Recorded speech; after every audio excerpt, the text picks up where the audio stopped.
PMC ప్రేక్షకులందరికీ నమస్కారం. ఆయుష్మాన్ భవ కార్యక్రమానికి స్వాగతం. నా పేరు స్నేహ. మరి ఈరోజు ఆరోగ్యం మరియు ఆహారం టాపిక్ కోసం మాట్లాడటానికి వచ్చేసాను. ఆరోగ్యం, ఆహారం సమస్యలకు ఫ్లవర్ థెరపీ ద్వారా చక్కని నివారణ మార్గాలు తెలియచేయడానికి ఈరోజు మనతో పాటు ఉన్నారు ప్రముఖ flower therapy specialist doctor Ajay గారు. అజయ్ గారితో మాట్లాడి మరిన్ని వివరాలు తెలుసుకుందాం. అయితే మీరు కూడా డాక్టర్ అజయ్ గారితో మాట్లాడాలి అనుకుంటే మాకు కాల్ చేయవలసిన నెంబర్స్ 04066002333. ఈ నెంబర్కి కాల్ చేయండి. మీకు ఏమైనా డౌట్స్ ఉంటే, అంటే హెల్త్ రిలేటెడ్ కానీ, ఎలాంటి ఫుడ్ తీసుకుంటే మనం హెల్తీగా ఉంటాము, ఇలాంటి డౌట్స్ ఏమైనా ఉన్నా కూడా మీరు ఈ నెంబర్కి కాల్ చేసి డాక్టర్ గారితో మాట్లాడవచ్చు. నమస్తే అండి. నమస్కారం అండి. సో నవేడేస్లో ఆహారం నడిపిస్తుంది మనుషులందరినీ కూడా. ఇప్పుడే కాదు, ఎప్పటి నుంచి అయినా కానీ ఎగ్జాక్ట్లీ వీ నీడ్ సస్టైనెన్స్. ఆహారం ఉంటే మనకి ఆహారానికి చాలా ఇంపార్టెన్స్ ఇచ్చేయాలి ఫస్ట్ నుంచి కూడా. అన్నం పరబ్రహ్మ స్వరూపం. సో తైత్రోపనిషత్తులోనే ఏం చెప్పారు? అన్నం దైవత్వం. ఆ దైవత్వాన్ని నేను నా లోపల ఉన్న దైవత్వానికి అందిస్తున్నాను. సో అంత సేక్రెడ్ ప్యాక్ట్ అనమాట అది. సో మనం ఏ ఫుడ్ తీసుకుంటామో అది మన హెల్త్ని డిటర్మిన్ చేస్తుంది. ఎగ్జాక్ట్లీ ఎప్పటి నుంచో ఉన్న సిద్ధాంతం అది. ఇవాళ రేపు మర్చిపోయాం బేసికల్గా. యాక్చువల్ నేను అదే అందాం అనుకుంటున్నాను. నార్మల్గా అయితే మన ఫుడ్ మన హెల్త్ని డిసైడ్ చేస్తుంది. అవునండి. అయితే ఈ మధ్య కాలంలో ఏ ఫుడ్ తినాలి, ఏ ఫుడ్ తినకూడదు అని కన్ఫ్యూజన్లో అన్నీ తినేస్తున్నాం. అన్నీ మాకు తెలిసిన రెమెడీస్ అన్నీ కూడా మేము ఫాలో అవుతున్నాం అనమాట. మిస్ఇన్ఫర్మేషన్ చాలా నడుస్తుందండి. బేసికల్గా మేము ఈ టాపిక్ మీదకి ఎందుకు వచ్చామంటే మా కాన్సెప్టే అది. మా మెడిసిన్స్ కానీ ఏదన్నా కానీ healing life, not just the body. మేము చేసిన మెడిసిన్స్ కానీ మా సిస్టమ్ ఆఫ్ ట్రీట్మెంట్ కానీ అంతా కూడా ముందు మన ప్రాణాన్ని, అంటే మన లైఫ్ స్టైల్ని హీల్ చేసుకుంటే మెడిసిన్ అవసరం ఉండదు. సో అందులోని ఫుడ్ ఒక చాలా మేజర్ ఆస్పెక్ట్ ప్లే చేస్తుంది ఇవాళ రేపు. అందుకని ఇది మనకి చాలా ఇంపార్టెంట్ అనమాట. ఎగ్జాక్ట్లీ. అండ్ మీరు అన్నట్టు there is a lot of misinformation going on. ఇప్పుడు ప్రతి ఒక్కరికి మొబైల్ యాక్సెస్ ఉంది. అందరూ యూట్యూబ్ పెట్టగానే బోల్డ్ ఇవి వస్తాయి. మళ్ళీ రీసెర్చ్ చేసుకుంటే బోల్డ్ మంది న్యూట్రిషనిస్ట్స్ వస్తున్నారు. అందరికీ యాస్పిరేషన్స్ మారిపోయినాయి. అందరూ ఏంటి, ఇప్పుడు నాకు అందరికీ కొంచెం మస్కులర్గా ఇలా కనిపించాలి, అమ్మాయిలు అయితే 0 ఫిగర్ అంటున్నారు. దానికోసం డైట్స్ అంటారు. లేదు, కొంత వీళ్ళకి ఎప్పుడో హెల్త్ కాన్షియస్ రాగానే ఎక్కడో చూస్తాగో ఎంత ప్రోటీన్ తినాలి, లేదా మీకు ఇది తింటే ఆరోగ్యానికి మంచిది అని చెప్పి చాలా మిస్ఇన్ఫర్మేషన్ నడుస్తుంది. దానివల్ల రాంగ్ ఫుడ్ తీసుకొని రాంగ్ సిస్టమ్స్ ఫాలో అయ్యి చాలామంది అనారోగ్యానికి గురవుతున్నారు అనమాట. ఎగ్జాక్ట్లీ. సో నాకేమనిపిస్తుంది అంటే డాక్టర్ గారు, చాలా వరకు మెడిసిన్స్ మీద డిపెండ్ అవుతున్నారు. అవునండి. డైట్ ఇవన్నీ ఓకే ఫాలో అవుతున్నప్పటికి కూడా వచ్చే హెల్త్ ఇష్యూస్ అన్నిటి కూడా చాలా వరకు మెడిసిన్స్ మీద డిపెండ్ అయిపోతున్నారు. అంటే ఇప్పుడు నాకు మొత్తం నా బాడీలో విటమిన్స్ కావాలి అంటే నేను మల్టీవైటమిన్ మీద డిపెండ్ అవుతున్నాను నేను. సో అంటే tablets okay, one multivitamin is okay, నాకు అనిపించేస్తుంది, నేను వేసేసుకుంటాను నేను. అలానే నాకు విటమిన్ డి ప్రాబ్లం ఉంటే నేను అగైన్ డి టాబ్లెట్ వేసుకుంటా. అంతేగాని నేను వెళ్ళి ఎండలో నిల్చొని ఒక 15-20 మినిట్స్ అక్కడ టైం పెట్టాలంటే oh my god, I don't have time. అంటే ఒక ఫర్ ఎగ్జాంపుల్ చెప్పుకుందాం. ఇప్పుడు విటమిన్ డి మళ్ళీ కాల్షియము లోపించింది అంటే స్కెల్టల్ సిస్టంలో కరెక్ట్గా లేదు, అంటే మన బ్లడ్ స్ట్రీమ్లో కూడా కరెక్ట్గా లేదు. దాన్ని బయట నుంచి సబ్స్టిట్యూట్ చేస్తే సరిపోతుందా? ఇప్పుడు చిన్నప్పుడు ఏంటి, విటమిన్ డి డెఫిషియన్సీ ఉందని నేచర్ చెప్పినప్పుడు పిల్లలు వెళ్ళి సున్నం నాకేవాళ్ళు, లేకపోతే శుద్ధ ముక్కలు తినేవాళ్ళు. లేడీస్ ప్రెగ్నెన్సీ టైంలోని కొంచెం బియ్యం తినేవాళ్ళు. ఇవన్నీ ఏంటంటే బాడీ లోపల ఒక ఇండికేషన్ వస్తుంది. బట్ జస్ట్ బికాజ్ మనం అది తీసుకున్నంత మాత్రాన అది వెళ్ళి బోన్ దగ్గరికి వెళ్తుందా? సో మనం తిన్న ఆహారం ఎప్పుడైనా కానీ 7 స్టేజెస్లోని ప్రాసెస్ అవుతుంది. డైరెక్ట్గా మనం తినగానే కాల్షియం వెళ్ళిపోయి బోన్స్లోకి వెళ్ళదు. ఎందుకంటే కాల్షియము మనకి మజిల్ నుంచి బోన్కి ఇంట్రాక్షన్ ఉంటుంది. So it's a digestive process between the muscle and the bone. అక్కడ ఒక ఎంథాల్పీ నడుస్తుంది. సో మనం తిన్న ఆహారం ఏంటి, ఫస్ట్ రసముగా మారుతుంది, అంటే అబ్జార్బ్ అయ్యి డైజెస్ట్ అయిన తర్వాత రసంగా మారుతుంది. ఆ గ్రాస్ మెటీరియల్ అక్కడి నుంచి బ్లడ్లోకి డైజెస్ట్ అవ్వాలి, అక్కడి నుంచి బ్లడ్ నుంచి మజిల్కి వెళ్ళాలి, మజిల్ నుంచి బోన్కి రావాలి, బోన్ నుంచి బోన్ మ్యారోకి వెళ్ళాలి, అక్కడి నుంచి నర్వ్స్కి వెళ్ళాలి. సో ఇన్ని స్టేజెస్ ఆఫ్ ప్రాసెసింగ్ ఉంది. సో ఇప్పుడు మనకి విటమిన్ B12 తీసుకుంటున్నాం, ఎందుకు హెయిర్ బాగాలేదనో లేకపోతే స్కిన్ బాగాలేదనో. జనరల్గా విటమిన్ B12 డెఫిషియన్సీ అందరికీ ఉంటుంది, కానీ దాని రూట్ కాజ్ ఏంటి? ఇప్పుడు అదే ఏనుగు ఉంది, చాలా బలంగా ఉంటుంది, అంత పెద్ద బోన్స్ ఉంటాయి, దానికి కావాల్సినంత విటమిన్ D ఎక్కడి నుంచి మ్యానుఫ్యాక్చర్ అవుతుంది? దానికి ఎక్కడి నుంచి తినే వెజిటేరియన్ డైట్లోని జస్ట్ గడ్డి అవైతే కదా తినేది, దానికి ఎక్కడి నుంచి విటమిన్ B12 వస్తుంది? So it's always a ratio of మనం తినే ఆహారం, మనం చేసే పని. సో ఇప్పుడు పని గట్టిగా చేసాం అనుకోండి, ఇప్పుడు జనాలందరూ చెప్పేది ఏంటి, ఎండలో నుంచోవాలి, ఎండ తగలట్లేదు అనేది ఒక యూరోపియన్ కాన్సెప్ట్. యూరోప్లోని ఒక 6-7 months వింటర్లోని జస్ట్ 3 to 4 hours సన్షైన్ ఉంటుంది, అది కూడా తగలదు మనకి. అందుకని వాళ్ళు ఏంటి పూర్వకాలంలో, కానీ వాళ్ళ బోన్ డెన్సిటీ గట్టిగానే ఉండేది కదా, చాలా స్ట్రాంగ్ బోన్స్ ఉండేది. అందుకని వాళ్ళు ఎక్కువ ఈ డైరీ ప్రోడక్ట్స్ మీద, వీట్ ఇలాంటి వీటి మీద డిపెండ్ అయ్యేవాళ్ళు. ఎప్పటి వరకు అయితే మనం గట్టిగా పని చేస్తుంటాము అండ్ ఫిజికల్ యాక్టివిటీ కరెక్ట్గా ఉంటే బాడీ దానికి కావాల్సినవి అది అబ్జార్బ్ చేసుకుంటుంది, ప్రాసెస్ చేసుకుంటుంది, మనకి డైట్ నుంచి అది దక్కుతుంది. ఓకే. సో అగ్నిని మనం కరెక్ట్గా మెయింటైన్ చేసుకోగలగాలి, అది ఇంపార్టెంట్. జస్ట్ మనం విటమిన్ ట్యాబ్లెట్స్ లేకపోతే కాల్షియం సబ్స్టిట్యూట్స్ ఐరన్ తీసుకున్నంత మాత్రాన అది టార్గెట్ ఆర్గన్కి రీచ్ అవ్వదు. మనం కాల్షియం తీసుకునేందుకు ఎముకలు గట్టిపడాలని, కానీ ఆల్రెడీ కావాల్సినంత కాల్షియం మన మజిల్స్లో ఉంది కదా. సో మనం ఇప్పుడు ఏదన్నా ఎనీ ఫుడ్ తీసుకున్నప్పుడు దాని సెల్ వాల్ అంతా కూడా కాల్షియం స్ట్రక్చరే, అది అబ్జర్వ్ అవ్వాలి కదా బాడీలోకి. అది అబ్జర్వ్ అవ్వట్లేదు అంటే మీకు అక్కడ ప్రాసెస్లోని డెఫిషియన్సీ ఉంది, అంటే మజిల్కి ఎనఫ్ వర్క్ లేదు. సో మజిల్ స్ట్రెంగ్త్ లేనప్పుడు ఆ మజిల్ నుంచి బోన్కి వెళ్ళదు. అంటే ఫర్ ఎగ్జాంపుల్ మన ఆస్ట్రోనాట్స్ చూసాం, మన రిపోర్ట్ మీరు చదువుంటారు, అంటే స్పేస్లో ఉండిపోయారు ఒక 6 to 8 months ఎక్స్ట్రా, వాళ్ళ బోన్ డెన్సిటీ 30% పడిపోయింది. అవును. ఎందుకు అంటే వాళ్ళకి క్యాల్కులేటెడ్గా ఉంటుంది కదా డైట్, అన్ని విటమిన్స్ ఉంటాయి, అన్ని మినరల్స్ ఉంటాయి జస్ట్. అవును, యాక్చువల్ అక్కడ వాళ్ళు వేసుకునేది కూడా మెడిసిన్ అని విన్నాను నేను. అవును. సో అన్ని మల్టీ విటమిన్స్ ఇస్తారు, విటమిన్ D ఉంటుంది, కాల్షియం సబ్స్టిట్యూట్స్ ఉంటాయి, అన్నీ ఉంటాయి. అండ్ వాళ్ళు రెగ్యులర్గా ఎక్సర్సైజ్ కూడా చేస్తారు. జస్ట్ గ్రావిటీ అనే ఒక్క ఎలిమెంట్ లోపించేసరికి, ఒక ఆస్పెక్ట్ తగ్గేసరికి 30% వాళ్ళు బోన్ డెన్సిటీ పడిపోయింది. ఎందుకంటే మజిల్కి అంత యాక్టివిటీ లేదు, ఆ స్ట్రెంగ్త్ పడిపోతుంది.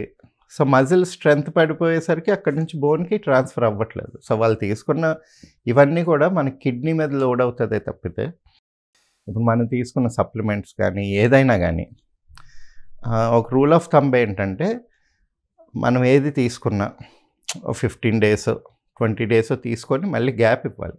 ఎందుకంటే దాన్ని ప్రాసెస్ చేసుకునే కెపాసిటీ కూడా బాడీకి లిమిటెడ్గా ఉంటుంది. ఇది ఓన్లీ మల్టీవిటమిన్స్కో లేకపోతే ఈ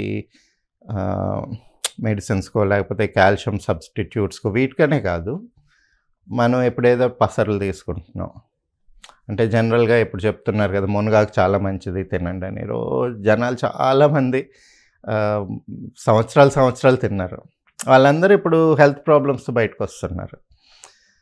అలాగే ఈ మధ్య ఏంటి పసుపు వేపాకు రోజు పొద్దున్నే తినాలి అని చెప్తున్నారు. దానివల్ల కూడా మీకు కిడ్నీస్ మీద లివర్ మీద లోడ్ పడుతుంది. So any chemical substance, any medicine మనం తీసుకున్నప్పుడు అది బ్లడ్లోకి వెళ్ళి అక్కడి నుంచి లివర్కి వెళ్ళి లివర్లో మెటబోలైజ్ అయ్యి అక్కడ మెడిసిన్గా మారి మనకి యాక్టివ్ రీజన్కి యాక్టివేషన్ పాయింట్కి వెళ్ళాలి. సో లివర్కి కూడా ప్రాసెసింగ్ కెపాసిటీ లిమిటెడ్ ఉంటుంది కదా, సో అది కూడా డీటాక్స్ చేసుకోవాలి దాన్ని. అది మనం ఆ టైం ఇవ్వకుండా, ఇప్పుడు మనకి కావాల్సినవన్నీ కూడా మన పూర్వీకులు ఒక డైట్ ఫామ్లోనో దేనిలోనో పెట్టారు. చిటికెడు పసుపు రోజు అన్నంలోనే కూరల్లోనే వేసుకున్నప్పుడు అది సరిపోతుంది మనకి. అదే పచ్చి పసుపు మనం అలా నూరుకొని ఇంత ముద్దలు తింటే అంత వేడి ఎలాగ భరించాలి బాడీ? ఆ వేడిని తట్టుకునే శక్తి కూడా ఉండాలి కదా. అలాగే వేపాకు, ఏదైనా పచ్చి ఆకులు కానీ పచ్చి కాయగూరలు కానీ మనం డైజెస్ట్ చేసుకునే కెపాసిటీ మనకి ఎప్పుడో పోయింది. 1,00,000 సంవత్సరాల క్రితమే ఎప్పుడైతే మనం నిప్పు కనుక్కున్నామో, ఎప్పుడైతే ఫుడ్ని ప్రాసెస్ చేసి తీసుకోవడం మొదలుపెట్టామో రా ఫుడ్ని డైజెస్ట్ చేసుకునే కెపాసిటీ పోయింది. అలాంటప్పుడు ఈ పసర్లు ఇవన్నీ కూడా మనకి ఇంతకుముందు ఏంటి, ఆయుర్వేదం డాక్టర్లు ఒక మండలం రోజులు వేసుకోండి, లేకపోతే 10 రోజులు వేసుకోండి, లేకపోతే 15 రోజులు వేసుకోండి, ఇలాగ టైం పీరియడ్ ఇచ్చేవాళ్ళు. రోజు వేసుకునేవి కాదు. ఔషధాలు ఎప్పుడూ కూడా రెగ్యులర్గా రోజు వాడకూడదు. కొన్ని రోజులు వాడిన తర్వాత అది ప్రాసెస్ అయ్యి దాని ఎఫెక్ట్ అప్పుడు బయటకు వస్తుంది, దాంతోనే మనకి సరిపోతుంది అనమాట. సో ఇవన్నీ గుర్తుంచుకోవాలి మనం ఏది అంటే వాడినా ఇప్పుడు సరే. యాక్చువల్ న్యాచురల్గా తీసుకుని ఏదైనా కూడా శరీరానికి హాని చేయదు అంటారు. ఇప్పుడు మీరు అన్న పసుపు కానీ వేపాకు కానీ, అండ్ ఆల్సో ఇప్పుడు విటమిన్ డి కావాలి అంటే ఖచ్చితంగా ఎండ్లోకి వెళ్ళి నిల్చోవాలంటారు. సో ఇలాంటి వాటి వల్ల మనకి ఏంటి అంటే, ఇప్పుడు ఎండ్లోకి వెళ్ళి నిల్చుంటే విటమిన్ డి వస్తుందా రాదా? ఇప్పుడు నాకు ఒక డౌట్ వచ్చేసింది నాకు. నేను ఇప్పటి వరకు కూడా ఎండ్లో వెళ్ళి నిల్చోవాలి, నిల్చుంటే విటమిన్ డి వస్తుంది, బట్ నాకు అలా నిల్చునే టైం కూడా ఒక్కొక్కసారి ఉండట్లేదు కాబట్టి నేను అట్లా కూడా వెళ్ళట్లేదు అనుకోండి, అది పక్కన పెడితే. But I believe that vitamin D వస్తుంది, కానీ at the same time skin cancer వచ్చే ఛాన్సెస్ కూడా ఉంటాయి కదా. ఎందుకు వస్తుంది? Ultraviolet radiation, pollution. ఓకే, అంటే అర్లీ అవర్స్ అంతా పొల్యూషన్ ఉండదు కదా. ఎగ్జాక్ట్లీ. అవి ఎండలో నుంచునేది ఏంటంటే మనకి morning between 7 and 8, and it will also help that మనం నువ్వుల నూనె కానీ ఏదైనా నెయ్యి కానీ రాసుకొని కొంచెం స్వెట్ వచ్చేలాగా ఎక్సర్సైజ్ చేయగలిగామనుకోండి ఎండలో. ఎండలో అంటే early morning sun between 7 and 8. Between 7 and 8 ఏదైనా ఆయిల్ అప్లై చేసుకొని మ్యాడ్ మీద అంటే కొంచెం సన్లైట్ తగిలేలా చేసుకుంటే is that okay? That's enough. ఎందుకంటే మనకి హై ఇంటెన్సిటీ సన్లైట్, మనం ఎండలోకి వెళ్ళట్లేదు అనుకుంటాం కానీ ఎప్పుడు సన్లైట్కి సోలార్ రేడియేషన్కి మనం ఎక్స్పోజ్ అవుతూనే ఉంటాం. కాకపోతే ఏంటంటే ఇంతకుముందు అయినంత ఇప్పుడు అవ్వట్లేదు జనాలు.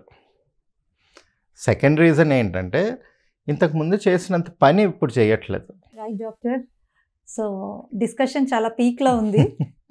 Even I want to know more about this. ఎందుకంటే మాకు తెలిసినవే నిజాలు అని అనుకుంటూ ఉంటాం. ఎస్, నాకు అన్నీ తెలుసు, సో నాకు హెల్త్ సీక్రెట్స్ అన్నీ తెలుసు, ఐ ఫాలో వెరీ పర్ఫెక్ట్లీ అని అనుకుంటూ ఉంటాం. బట్ మీలాంటి ఎక్స్పర్ట్స్ ఎవరైనా చెప్పినప్పుడు మేము రియలైజ్ అవుతాం.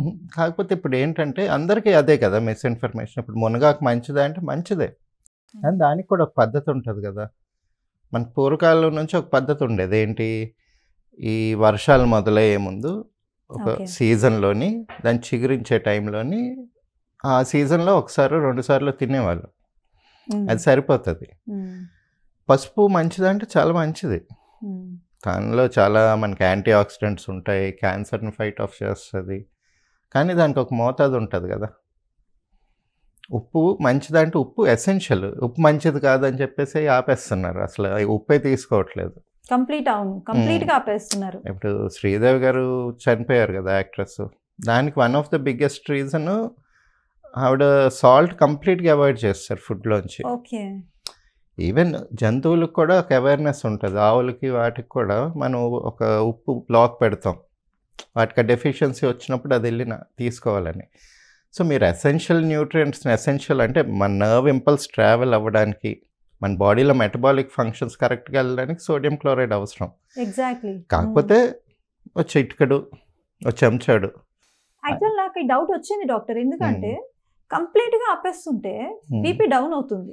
బీపీ డౌన్ అయిపోతుంది, మీకు బ్రెయిన్ పనిచేయదు, బ్లడ్ ట్రాన్స్మిషన్ కరెక్ట్గా అవ్వదు, కిడ్నీ ఫంక్షనాలిటీ పాడవుతుంది. ఎవ్రీథింగ్ ఈజ్, మన బాడీలోని అన్నీ కూడా మెంబ్రెన్సే కదా. ఇప్పుడు మనం అనుకున్నాం ఆహారం రసంలోకి వెళ్ళి అక్కడి నుంచి రక్తంలోకి వెళ్ళాలి, అక్కడి నుంచి మజిల్లోకి వెళ్ళాలి. సో ప్రతిదీ it's a transfer between membranes. So దానికి మీకు సోడియం క్లోరైడ్ అంటే సాల్ట్ కాన్సన్ట్రేషన్స్ వేరీ చేసుకోవడం ద్వారా అది అబ్జర్వ్ చేసుకుంటుంది. సో మీరు మొత్తానికే సాల్ట్ తీసేస్తే డ్యామేజ్ అది అవుతుంది పైగా మనం డెఫినెట్గా. చిన్నప్పటి నుంచి బాడీకి అది అలవాటు చేసి చేసి చేసి ఒకేసారి స్టాప్ చేయటం. లేదు, మీకు అలవాటు లేకపోవడం అనేది అసలు పక్కకు పెట్టేయండి. It is an essential. Yes yes కావాలి మీకు. ఇప్పుడు గ్లూకోజ్ ఎలాగ అవసరమో, బాడీకి కార్బోహైడ్రేట్ ఎలాగ అవసరమో, కొంత సాల్ట్ కూడా అవసరం ఉన్నంత తీసుకోవాలి. అలాగే పసుపు, it's a herb, it's a medicine లాగా ఒక చిటికెడు వేసుకుంటే మనకి పనిచేస్తుంది. అదే మీరు ఎక్కువ తీసుకున్నారనుకోండి, ఇంత ముద్దలు, అది ప్రాసెస్ చేయలేదు బాడీ, అది మళ్ళీ డ్యామేజ్ చేస్తుంది అనమాట. సో దానికి ఏంటంటే మితాలు, పొటెన్సీ, ప్రపోర్షను మర్చిపోతున్నాం. దాంతో హెల్త్ ఇష్యూస్ వస్తున్నాయి. ఇంకొకటి ఏంటంటే జనరల్ థంబ్ రూల్ ఒకటి మనం గుర్తుంచుకోవాల్సింది ఎప్పుడైనా ఏంటంటే, మన పూర్వీకులు ఇది తినేవాళ్ళ, దీన్ని ఫాలో అయ్యేవాళ్ళ, అది ఫాలో అవుతుంటే అది మనకు మంచిదే. ఎందుకంటే ఇప్పుడు వచ్చిన రీసెర్చ్ అంతా మనకి పాయింటెడ్. పసుపులోని ఎవరో రీసెర్చ్ చేసి ఇదిగో పలానా యాంటీ ఆక్సిడెంట్ ప్రాపర్టీస్ ఉన్నాయి, ఆ కర్క్యుమిన్ అనేది మంచి ఇది, యాంటీ కార్సినోజన్ అని రీసెర్చ్ చేసి పేపర్ పబ్లిష్ చేశారు. కానీ అది వాడే పద్ధతి వాళ్ళు చెప్పలేదు కదా. సో మన పూర్వీకులు ఏంటి, టైం టెస్టెడ్, ఒక 10,000 సంవత్సరాల నుంచి త్రూ ప్రాక్టీస్, త్రూ ఎక్స్పీరియన్స్ వాళ్ళు నేర్చుకొని సెట్ చేసిన ఒక సిస్టమ్ అది. అంటే 10,000 సంవత్సరాల రీసెర్చ్ని నమ్ముకుంటారా, ఒక 10 years రీసెర్చ్ని నమ్ముతారా? చాలామంది ఇది వాళ్ళకి అంటే మన పూర్వీకులంతా తెలివి తక్కువ వాళ్ళు, వాళ్ళకి తెలీదు, సైన్స్ లేదు అనుకుంటారు. కానీ మీకు ఒక ఎక్స్పీరియన్స్ ఉంది కదా, అవును. మీకు టైం టెస్టెడ్ ప్రాక్టీసెస్, వీటిని కాదని చెప్పి వాటికన్నా ఇంకా పెద్ద రీసెర్చ్ ఏముంటుంది, ఇంకా అంతకన్నా ఎవరైనా రీసెర్చ్ చేయగలరు. సో థంబ్ రూల్ ఏంటంటే, మన అమ్మమ్మ వాళ్ళు ఇది చేసేవాళ్ళ, అది ఫాలో అయితే గుడ్డిగా ఫాలో అయిపోవచ్చు. మీకు పెద్ద డాక్టర్ మరింత డిస్కషన్ మనం చేద్దాము. అయితే వి హావ్ అ కాలర్, మాట్లాడదాం. హలో హలో హలో అండి, మీ పేరు చెప్పండి. నమస్తే అండి, నా పేరు ఉమేష్ అండి. ఓకే, చెప్పండి, ఏ విషయం కోసం తెలుసుకోవటానికి కాల్ చేశారు? ఇది యాక్చువల్ గా ఇంతకు ముందు నేను మామూలుగా ఎండలోకి వైటమిన్ డి కోసం వెళ్ళే ఉండండి. ఓకే, డాక్టర్ గారు మాట్లాడండి. నమస్తే, చెప్పండి. డాక్టర్ గారు నమస్తే అండి. నమస్తే, చెప్పండి. ఇది ఇప్పుడు వైటమిన్ డి కోసం ఇంతకు ముందు నేను ఎండలో డైలీ ఒక 1/2 hour అలా ఉండేవాడినండి. ఓకే. సో స్కిన్ టోన్ అప్పుడు బాగానే ఉండేది. రీసెంట్ గా ఏమైందంటే, ఈ వైటమిన్ డి కోసం ఎండలో వెళ్తుంటే స్కిన్ టోన్ అనేది బాగా ట్యాన్ అయిపోతుందండి. ఏజ్ ఎంత అండి? ఏజ్ 35 అండి. 35? ఎస్ అండి.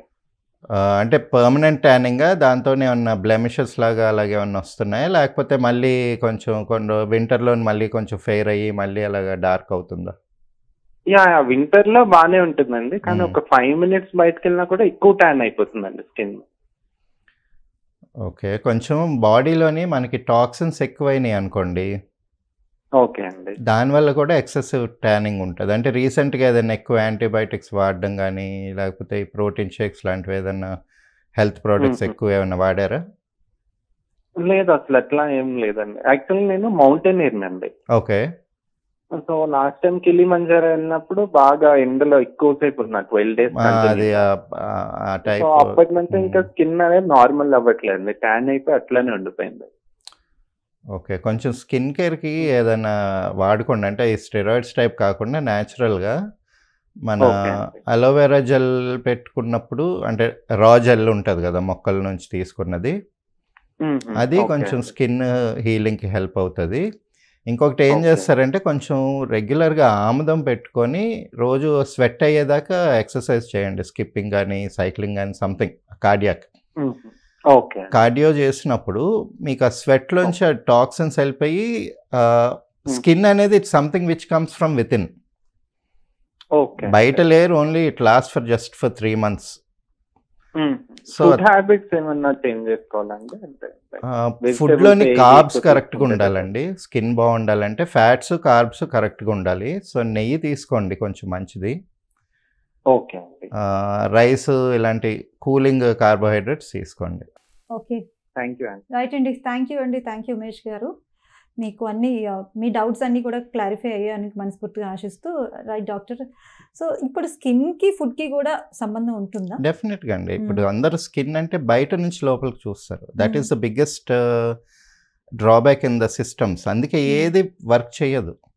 మీకు స్టెరాయిడ్స్ తీసుకున్న వాళ్ళకి కూడా once they get expose to light కానీ ఏదైనా ఎండకు తగలగానే మొత్తం డ్యామేజ్ అయిపోతుంది. అంటే because it becomes an irreversible condition అనమాట. సో స్కిన్ బ్యూటీ అనేది it has to come from with in.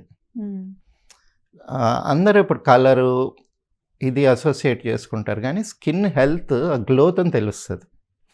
కొంచెం లైట్గా ఆయిలీగా ఉండాలి, కొంచెం healthy skin it looks different. Exactly. అందుకని చూడండి, మీకు మామూలుగా ఎవరైనా చామంచాయిగా ఉండి ఫీచర్స్ బాగున్నప్పుడు, స్కిన్ బాగున్నప్పుడు they look more attractive than బాగా పేల్గా ఫెయిర్ స్కిన్ నుండి డ్రై స్కిన్ ఉన్న వాళ్ళకన్నా ఎగ్జాక్ట్లీ ఇదే అట్రాక్టివ్గా ఉంటుంది. సో ఏంటంటే మన బ్లడ్ కరెక్ట్గా ఉన్నప్పుడు మనకి స్కిన్ హెల్దీగా ఉంటుంది. చాలామందికి ఇవాళ రేపు చూసుకుంటే హార్మోనల్ ఇంబ్యాలెన్సెస్ వల్ల, మనం తీసుకున్న టాక్సిన్స్ వల్ల ఆ డీటాక్స్ కరెక్ట్గా అవ్వదు. రెండోది ఏంటంటే biggest factor we're not sweating enough. బాగా చెమటలు పడితే స్కిన్ హెల్దీగా ఉంటుంది. అంటే చాలా మంది 24/7 ఏసీలో ఉండాలనుకుంటారు. అవునండి. అసలు స్వెట్ అనేది వాళ్ళకి పట్టకూడదు అనమాట. అవును. మరి అలాంటి వాళ్ళ కోసం ఎట్లా? అలాంటి వాళ్ళకి ఏం చేయలేమండి. ఏసీ అంటే ఏసీ 16లో పెట్టుకుంటారు. అంటే ఇప్పుడు మీరు టర్కీ లేకపోతే మీరు ఎటన్నా వెళ్ళండి యూరోపియన్ కంట్రీస్, వాళ్ళకి పాపం చెమటలు పట్టవు, చాలా కష్టం. అలాంటి వాళ్ళు ఏం చేసుకుంటారంటే స్టీమ్ బాత్స్ పెట్టుకుంటారు. కొంచెం ఏదైనా బాగా ఆయిల్ అప్లై చేసి కొంచెం. సో మీరు ఎయిర్ కండిషన్లో ఉండండి, కానీ unless you are in alignment with the nature మీ హెల్త్ ఎప్పటికీ సెట్ అవ్వదు. ఎందుకంటే మనకి ప్రకృతిలో మొత్తం చూడండి, పక్షులు కానీ ఏదైనా దే వర్క్ విత్ నేచర్. మనం ఈ జస్ట్ ఒక 20 years నుంచే, 20 years ముందు కరెంట్ కూడా సమంగా వచ్చేది కాదు. అప్పుడు ఎక్కడున్నాయి ఏసీలు? సమ్మర్ వచ్చిందంటే విసనగారు పట్టుకొని ఇసురుకోవడమే.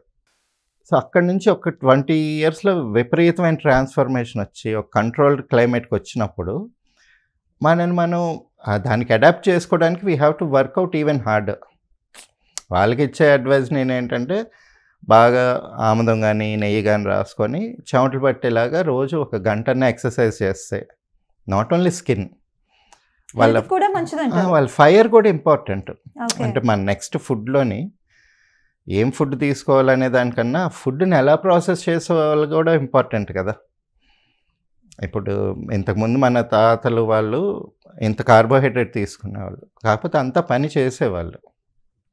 ఇప్పుడు మనం ఎంత ప్రోటీన్ తీసుకుంటున్నాం, అది ప్రాసెస్ చేసే అంత ఫైర్ లేదు మనలోని. సో దానికి ఏంటంటే కంపల్సరీ ఒక ఫిజికల్ యాక్టివిటీ, వర్కౌట్ చేయడం అనేది it's a very essential step అనమాట for digestion of food. Just taking healthy food is not enough. And I have one more question doctor. I don't know whether it is right question or wrong question, but నా doubt అది నేను అడిగేస్తున్నాను. So alcohol తీసుకుంటూ ఉంటారు చాలా మంది. So ఈ మధ్య కాలంలో ఏంటి అంటే ఒక రకంగా అది రెగ్యులర్ అయిపోతుంది. వీక్లో అట్లీస్ట్ మినిమం వాళ్ళు 3 days అయినా వాళ్ళు తీసుకుంటూ ఉంటారు. దానివల్ల ఏమైనా హెల్త్ ఇష్యూస్ వచ్చే ఛాన్సెస్ ఉంటాయా? స్కిన్ మీద ప్రాబ్లం వచ్చే ఛాన్సెస్ ఉంటాయా? డెఫినెట్గా స్కిన్ మీద అది ఆల్కహాల్ అనేది ఎఫెక్ట్ చూపిస్తుంది. కాకపోతే సైంటిఫిక్గా చూసుకుంటే alcohol is also food group. మనకి ఇప్పుడు వైల్డ్లో చూస్తే వీళ్ళు ట్రైబల్స్ వీళ్ళు పెట్టుకున్న ఆల్కహాల్ పాట్స్ని, ఎలుగుబంట్లు, ఏనుగులు ఇవన్నీ వచ్చేసి స్పెసిఫిక్గా వాటి కోసం వచ్చి తీసుకెళ్ళిపోతుంటాయి. సో కొన్ని ఫ్రూట్స్ అవన్నీ చెట్టు మీద నుంచి రాట్ అయ్యేటప్పుడు ఫర్మెంట్ అవుతాయి, వాటిని కూడా తింటుంటాయి. కాకపోతే ఇక్కడ వచ్చే డిఫరెన్స్ ఏంటంటే మన జియోగ్రఫికల్ లొకేషన్ మన ఫుడ్కి చాలా ఇంపార్టెంట్. సో మనం ఇప్పుడు ఒక సదర్న్ రీజన్, ఒక వార్మ్ కండిషన్, ట్రాపికల్ కండిషన్లో ఉన్నాం. మనం టెంపరేట్ రీజన్లో ఉన్న ఫుడ్ని ఇక్కడ తినడం వల్ల ప్రాబ్లం వస్తుంది. అంటే వీటు, ఎక్సెసివ్ మీట్, అదంతా ఏంటి చలి ప్రదేశాలకి వాళ్ళకి అక్కడ అవసరం ఆ చలిని తట్టుకోవడానికి. అండ్ వాళ్ళకి వింటర్లో ఇంకేం క్రాప్ ఉండదు కాబట్టి ఆ టైంకి వాళ్ళకి అవసరం.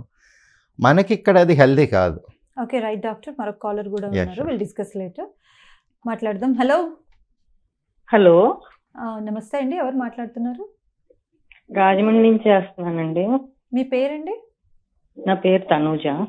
ఓకే, తనుజ గారు మాట్లాడండి డాక్టర్ గారు. నమస్తే అండి, చెప్పండి. నమస్తే డాక్టర్ గారు. చెప్పండి అమ్మా. అదే ఇప్పుడు దాకా మీది చూసానండి, బాగుంది సార్. ఒకటి విషయం నాకు ఎందుకు చేశానంటే అండి, మా బాబుకి హాస్టల్ ఫుడ్ పడక కొంచెం డైజెషన్ నాకు తగ్గినట్టుగా అనిపిస్తుంది. మీరు చెప్పారు కదా ఇందాక ఫైర్ అని. అవునండి. అది నాకు తగ్గినట్టుగా అనిపిస్తుంది. నేను ఇంటికి వచ్చినప్పుడు ఊరికి అన్ని హెల్దీగా పెడుతున్నాను, కాకపోతే వాడి బాడీ అబ్జర్వ్ చేసుకుంటుందో లేదో నాకు వయసు ఎంత ఇబ్బంది పడుతున్నట్టుగా అనిపిస్తుంది. వయసు ఎంత అండి అబ్బాయిది? 25 years అండి. 25? ఇప్పుడు వర్క్ చేస్తున్నాడు. Okay okay. మిగిలిన అన్ని బాగానే ఉన్నాయి. నాకు డైజెషన్ విషయంలోనే ఇంట్లో ఉన్నప్పటికీ ఇప్పటికీ డిఫరెన్స్ తెలుస్తుంది. నాకు ఎలాగా ఇది చేయాలో తెలియట్లేదు. ఇది కొంచెం ఒకసారి మనకి రెగ్యులర్గా 3 నెలలకు ఒకసారి ఆముదం వేసుకోవాలండి. ఆల్రెడీ IBS ఉన్నట్టుగా అనుమానం ఉందండి నాకు. IBSకి అదే చెప్తాను. ముందైతే ఆముదం వేసుకున్నప్పుడు మనకి లోపల బ్యాక్టీరియల్ కాలనీస్ అన్నీ, అంటే మనకి సీజన్ చేంజ్ అయినప్పుడల్లా చిన్నప్పుడు ఇంతకుముందు ఆముదం పట్టించేవాళ్ళు ప్రతి 3 నెలలకు 4 నెలలకు ఒకసారి. అదొక చాలా మంచి చిట్కా, అంటే స్టమక్ హెల్త్ మెయింటైన్ చేసుకోవడానికి. దాంతో ఏంటంటే ప్రోస్టేట్ ప్రాబ్లమ్స్ రాకుండా, ఇలాగా అన్నెసరీ కాలనీస్ డెవలప్ అవ్వకుండా ఉంటాయి. IBSకి ఇంకొకటి ఏం చేస్తారంటే అండి, మన ఉత్తరేణి గింజలు ఎక్కడ దొరికితే తీసుకోండి. ఓకే అండి. ఉత్తరేణి గింజలు కొంచెం జావలాగా లేకపోతే కొంచెం నీటిలో బాగా కాసి అది రెగ్యులర్గా ఒక 10-15 రోజులు తీసుకోమనండి. దాంతో ఏంటంటే మన లార్జ్ ఇంటెస్టైన్లోనున్న ఈ అంటే చెడు బ్యాక్టీరియా కానీ, అంటే మన సిస్టమ్ని డ్యామేజ్ చేసే బ్యాక్టీరియా అంతా కూడా దాంతో వెళ్ళిపోతుంది. కానీ ప్రతి 3 నెలలకు ఒకసారి ఆముదం తీసుకోమని చెప్పండి. ఒకవేళ హైదరాబాద్లో ఉంటే వచ్చి కన్సల్ట్ అవ్వమనండి, మెడిసిన్ కూడా ఇస్తాను, అంటే ఆ జఠరాగ్ని ఇంప్రూవ్ అవ్వడానికి. ఓకే. అంటే ఏమైనా ఎక్సర్సైజ్ కానీ ఇలాంటివి ఏమైనా సజెస్ట్ చేస్తారా సార్? చెప్పాను కదమ్మా, ఆముదం తాగండి, ఆ ఉత్తరేణి గింజలది కషాయం తీసి ఇవ్వండి, దాంతోనే బాగా బెనిఫిట్ ఉంటుంది. ఓకే డాక్టర్, సో మనం ఇందాక ఆముదం కోసం మాట్లాడుకున్నాం. ఎప్పుడో చిన్నప్పుడు ఎప్పుడో విన్నాను అది ఆముదం. ఎప్పుడో I think it's been more than 15 years. ఈ 15 yearsలో వినలేదు, యాక్చువల్లీ ఎవరు వాడుతున్నట్టు చూడలేదు కూడా. అగైన్ మీరు ఇప్పుడు అది గుర్తు చేస్తున్నారు. అంటే మళ్ళీ రివైవ్ అవుతుందండి. యాక్చువల్గా ఏంటంటే మనకి బ్రిటిషర్స్ ఒక రాంగ్ కాన్సెప్ట్స్ అన్నీ మన మీద ఇంపోజ్ చేసిపోయి చాలామంది డాక్టర్స్తోని ఆముదం డేంజరస్ అని చెప్పించారు. ఎందుకంటే ఆముదంని బాగా డిస్టిల్ చేసి దే యూస్ టు ఒక టాక్సిన్ని వాళ్ళు ఐడెంటిఫై చేశారు, పాయిజన్ని వాడేవాళ్ళు వాళ్ళు. ఓకే. రిసిన్ అని, అది ఆముదంలో ఉంటుంది కాబట్టి మీకు డేంజర్ అని చెప్పి. కానీ అది ఉన్న మైన్యూట్ క్వాంటిటీస్లోని మన గట్లోని ఒక రివల్షన్ని అది ఇన్వోక్ చేస్తుంది. సో ఇప్పుడు యాంటీబయాటిక్స్ తీసుకుంటున్నాం, అవన్నీ టాక్సిన్సే కదా, అన్ని పాయిజనే కదా.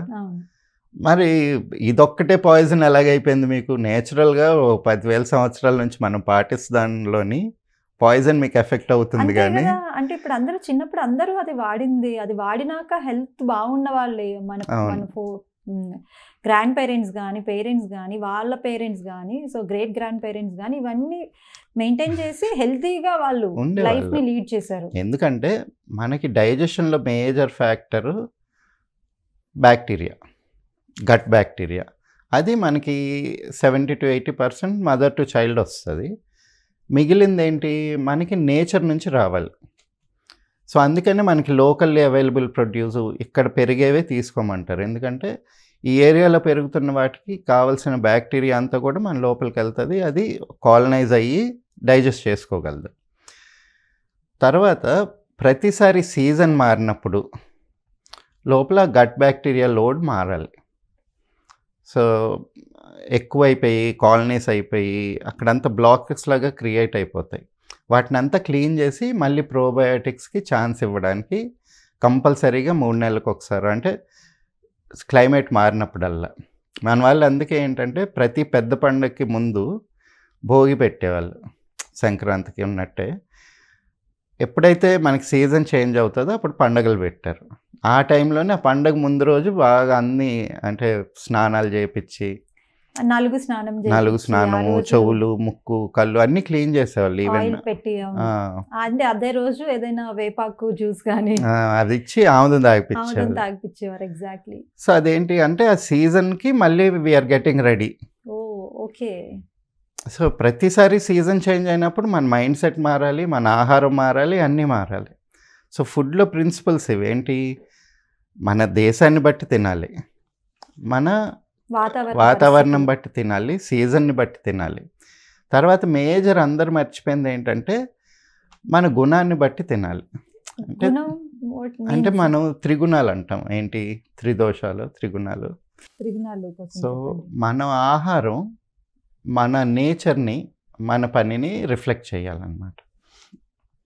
ఇప్పుడేంటి ప్రకృతిలో 3 గుణాలు ఉంటాయి: రాజసికం, సాత్వికం, తామసికం. ఇప్పుడు ఏమైపోయిందంటే చాలామంది ఈ హెల్త్ చెప్పేవాళ్ళు, అంటే ఇప్పుడు ఒక ఆశ్రమం ఇది ఫాలో అయ్యే వాళ్ళు ఉన్నారనుకోండి, వాళ్ళంతా సాత్వికమైన ఆహారమే చెప్తారు. ఇదిగో అది తినొద్దు, కారం అసలు వాడొద్దు, ఉప్పు అసలు వేసుకోవద్దు. కానీ అది వాళ్ళ సాత్వికమైన జీవితానికి సరిపోతుంది. సాత్వికమైనది ఏంటి, మనం సాధన చేసేటప్పుడు, ఏదైనా రీసెర్చ్ చేసేటప్పుడు, అంటే బయట సొసైటీ నుంచి కట్ ఆఫ్ అయిపోయి మన బ్రెయిన్కి మ్యాక్సిమం అమౌంట్ ఆఫ్ వర్క్ ఇస్తున్నాం. సో అదేంటి, మన బ్రాహ్మణ్స్కి ఎలాగా పూర్వకాలంలో ఎలాంటి ఫుడ్ ఉండేది, అది సాత్వికం. సో మన నేచర్ ఇప్పుడు రీసెర్చ్ ఓరియంటెడ్ లేకపోతే ఏదైనా సాధన ఇది చేసుకునేటప్పుడు సాత్వికమైన ఆహారం ఉండాలి. ఓకే. కానీ ఇప్పుడు మీది రాజసికమైన తత్వం అనుకోండి. రాజసికమైన తత్వం మీన్స్ అంటే ఇప్పుడు మార్కెటింగ్ ఉంది, it's a competitive field. Sportsmanship ఉంది, ఇట్స్ ఎ కాంపిటేటివ్ ఫీల్డ్. రాజసికం అంటే మనం వెళ్ళి యుద్ధాలే చేయాల్సిన పని లేదు. సో ఎనీ కాంపిటేటివ్ రిలేటెడ్ అంటే ఒక aggression, high testosterone where ever it is needed, point of aggression. ఇప్పుడు అగ్రెషన్ లేకపోతే మీకు ఆ కాంపిటేటివ్ స్పిరిట్ రాదు. దాన్ని ఇన్కల్కేట్ చేయాలంటే ఒక రకమైన ఫుడ్ ఉండాలి దానికి సరిపడినట్టు. వాట్ కైండ్ ఆఫ్ ఫుడ్ అంటే కొంచెం ఇప్పుడు స్పైసెస్ ఎక్కువ వేసుకోవడం, హై ప్రోటీన్ ఫుడ్, ఎక్కువ నువ్వులు, మష్రూమ్స్, అలాగే మీట్. బట్ కొంతమంది వెజిటేరియన్స్ ఉన్నా కానీ వాళ్ళకి సరిపడిన ఇది కూడా ఉంటుంది. ఇప్పుడు కోడి రామ్మూర్తి అని ఇది రెస్లర్ ఉండేవాళ్ళు, అంటే ఏనుగును ఆయన ఒంటి మీద ఉంచోబెట్టుకునేంత బలం ఉండేది, గొలుసులు తెంపేవాళ్ళు అనమాట. హీ వాజ్ వన్ ఆటోమొబైల్, అంటే మన ఈ లోకోమోటివ్ని ఆపారు చేతులతో, ట్రైన్ని కదలకుండా. But he was a vegetarian. ప్రతి దాంట్లో ఆప్షన్స్ ఉంటాయి, రాజసికమైన ఆహారం అటు ఉంటుంది, ఇటు ఉంటుంది. వెజ్ లో కూడా కొంచెం స్పైసీగా తినమంటున్నారు. స్పైసీ అనే కాదు, ప్రోటీన్ సోర్స్ ఎక్కడ ఉంది ఏంటి, ఇప్పుడు మష్రూమ్స్ ఉంటాయి, లేదా ఈ డ్రై ఫ్రూట్స్ ఉంటాయి. సో అది రాజసికమైన తత్వం మనకు కావాలనుకున్నప్పుడు, అవలంబించుకోవాలనుకున్నప్పుడు. మెజారిటీ ఇప్పుడు డ్రెజరీ జాబ్స్ ఉంటాయి, అది తామసికమైన పని. ఇప్పుడు ఎవరో ఫిజికల్ లేబర్ చెయ్యాలి, వాళ్ళు సాత్వికమైన ఆహారం తింటా ఇట్లా ధ్యానం చేసుకుంటే వాళ్ళు ఆ పని చేయలేరు, వాళ్ళ జీవితం లీడ్ చేయలేరు అనమాట. ఇప్పుడు ఎవరో గటర్స్ క్లీన్ చేయాలనుకోండి, వాళ్ళు ఆల్కహాలిక్ అయ్యి ఇంటాక్సికేట్ అయి చేస్తేనే కదా దిగి చేయగలిగేది. సో మనం అలాంటి లైఫ్ ఎంచుకున్నాం అనుకోండి, దానికి తగినట్టు ఆహారం ఉంటుంది. సో అంటే మనం ఉండే లైఫ్ స్టైల్ బట్టి మనం మన ఫుడ్ని డిసైడ్ చేయాలి అంటారు. మన ఫుడ్ తీసుకుంటే హెల్తీగా ఉంటాం ఇవాళ రేపు. ఎందుకంటే ఈ 3 గుణాలు అందరిలోనే ఉంటాయి. అందరిలోనే ఒక సాత్వికమైన నేచర్ ఉంటుంది, అందరిలోనే ఒక రాజసికం ఉంటుంది, తామసికం ఉంటుంది, లేజినెస్. కాకపోతే మనం దేన్ని ఎంకరేజ్ చేస్తున్నాం అనే దాన్ని బట్టి మన ఫుడ్ ఇంటేక్, మన ఫుడ్ కూడా మన నేచర్ని ఇన్ఫ్లుయెన్స్ చేస్తుంది. అండ్ మన నేచర్కి తగినట్టు కూడా మనం ఫుడ్ని తీసుకోవాలి. దీస్ ఆర్ బోత్ అంటే సెల్ఫ్ రిలేయింగ్ సైకిల్స్ అనమాట. Right doctor, thank you so much. మేము ఈరోజు చాలా ఇన్ఫర్మేషన్ తెలుసుకున్నాం మీ ద్వారా, అండ్ మా వ్యూయర్స్ కూడా చాలా ఇన్ఫర్మేషన్ తెలుసుకున్నారు. ఏంటి అంటే మేము అంతా మాకు తెలిసిందే రైట్ అనే ఒక కాన్సెప్ట్లో వెళ్ళిపోతున్నాం. ఈవెన్ నా పర్సనలీ ఐ రియలైజ్డ్ చాలా విషయాల్లో. Thank you Welcome. So much once again and thanks for your valuable time. Thanks for having me. ఈ ప్రోగ్రామ్ చాలా యూస్ఫుల్ అయిందని మనస్ఫూర్తిగా కోరుకుంటూ ఇది ఇవాల్టి ఆయుష్మాన్ భవ కార్యక్రమం. రేపటి ఆయుష్మాన్ భవ కార్యక్రమంలో మళ్ళీ కలుసుకుందాం. అంతవరకు సెలవు. నమస్కారం. చూస్తూనే ఉండండి PMC ఛానల్.